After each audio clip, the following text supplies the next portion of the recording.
Devil Survivor 2 was a strong follow-up to the popular title Devil Survivor for the original Nintendo DS that was loved worldwide and ended world hunger and made Atlas all the money in the universe. I know so because it came to me in a dream. So what would they do to ensure that new fans and old will come back? That's simple, to make an anime adaptation. Now I know what you're thinking, how can they cram about a 60-hour game into a 12-episode season? Do they convey the original game's message and tone about understanding your fellow man in order to survive an ordeal? Let's find out. One of the great things about this series is that the opening is actually pretty clean. The visuals isn't as flashy as others, but the song is pretty good in my opinion.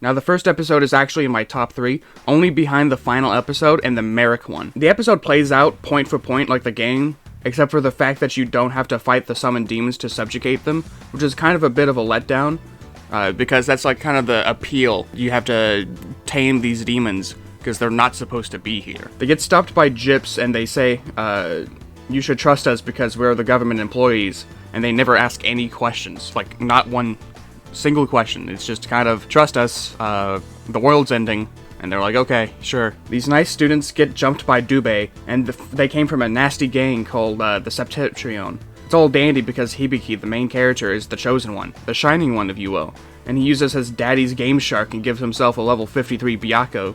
And let me check some notes. Dubei is 20, yeah, he's level 20, so of course Hibiki's gonna come up on top.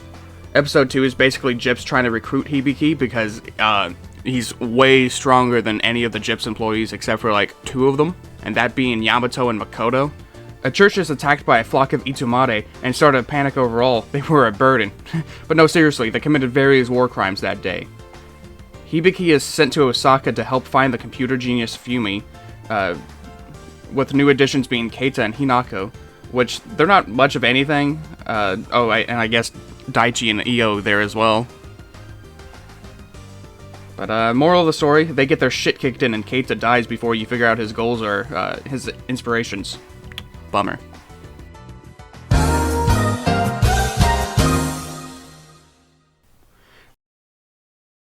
The biggest downside of the anime is the lack of character development and their roles in both the world and the effect of the main character who is supposed to grow because of them. By getting an understanding and the motivations and their goals, they introduce Keita in like episode 3, and they kill him off in the same episode and expect us to care how much of a tragedy it is. Like, as an outside viewer of the franchise, how am I supposed to relate to him? Like, Keita is used as a typical, I can do this alone, and then dies. And they do this for a lot of the recruitable party members, but they kind of slow it down after episode 4. Keita, Joe, Ronaldo, Otome, Fumi, all these people, all these characters that are built up aren't really used pretty well, or at all.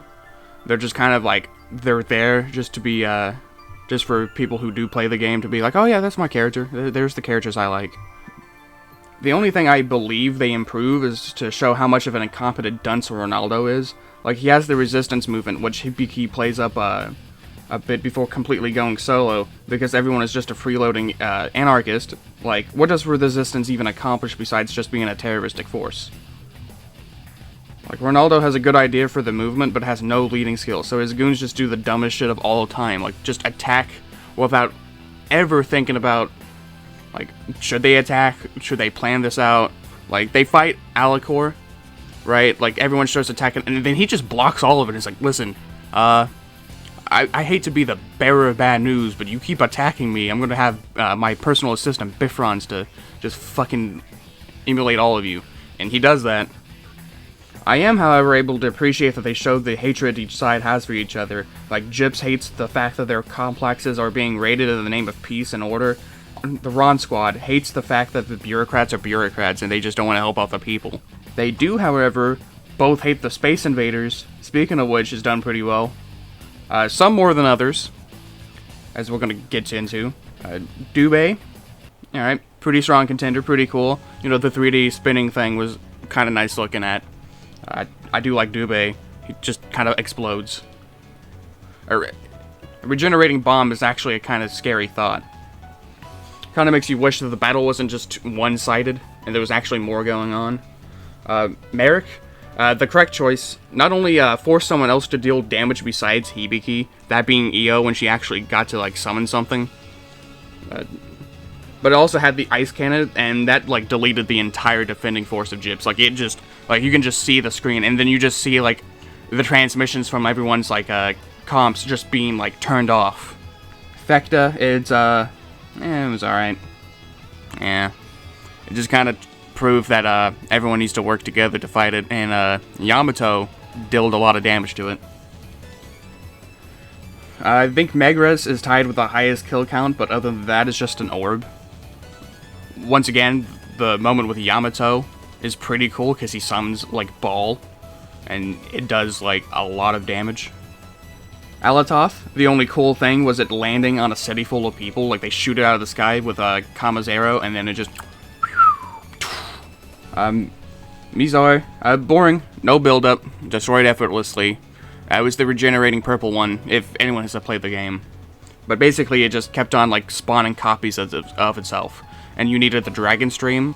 Bennett Snatch, Daichi gets some licks in this one. He fights Benta Snatch pretty well. It has, like, all the abilities of the previous one, so it was just kind of a jack of all trades. And it used, like, every attack possible, so it was really dangerous to fight. And it can also, like, stop people from summoning things in the game and in the show. Alcor, he's the best character in the show.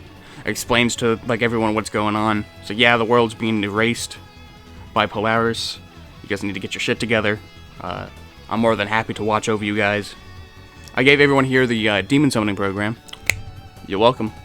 Polaris is a name only. They don't really show anyone fighting Polaris because they kind of just cut that out and said that anyone who goes up to Polaris could just wish for anything. And it was not like a group effort. They can just wish for something. The skill gap in the show is too large. Like, Hibiki just has busted skills for no reason. Like, how does the demon summoning program supposed to work? Like, is it based off their levels, like how the demons do? Or are they artificially boosted with raw emotion? Why didn't Demon Fusion make a difference? Like, they had a pretty underwhelming running gag where Daichi is, like, pathetic for, like, 10 episodes. And he couldn't get any demons from the market. Speaking of market, is that how everyone uses magic summoning methods for demons that just show up? Do they just buy it from the market? Are they fusing demons? Are they just appearing on their app? Do I like it? As much as I harp and grab on the anime, I actually did like it a bit. Since I did watch it twice, one in sub and one in dub, I like the dub voice of Hibiki. He both sounds both like a college student and like 25. And I think that's actually... And no hate towards the person who dubbed him, I just think it's funny. I think the fights are pretty entertaining. The message of how humanity can adapt to harsh trials and have the potential to overcome and usurp the odds kind of was overstepped because Hibiki was so powerful. Like, he didn't really need his friends. If anything, he just needed the demons of his friends to, like, summon Lucifer, to fuse him up. Kind of like Yamato fused up his stuff. If anything, Yamato was the strongest person, like, around. The animation is really good. I find the visual effects they used for the skills are pretty dope. Overall, I'll say it's a 8 out of 10 adaptation for a 10 out of 10 game. It does have 2 manga adaptations. I'm just going to say this here.